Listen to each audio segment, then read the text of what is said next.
Buenos días. Nuestra historia de ventas del día de hoy, y es el inicio de un ciclo hasta el 31 de diciembre, tiene que ver con un libro que de súbito llegó a mis manos.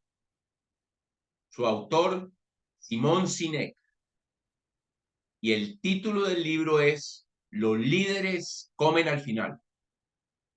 En general, el libro versa sobre el trabajo en equipo y cómo nosotros los seres humanos nos comportamos para trabajar en equipo, y tiene un enfoque bastante particular, bastante singular. Es el que voy a recrear en estos 5 videos de estos días que faltan para concluir el 2022. Es un regalo y un regalo que le hago a ustedes desde estas historias de ventas que me gusta tanto contar.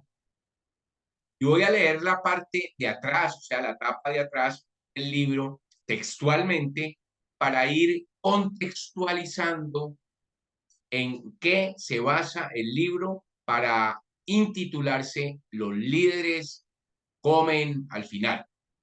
Y dice así: los líderes son los primeros que se adentran en lo desconocido y corren hacia el peligro, ponen sus propios intereses de lado para protegernos o llevarnos al futuro.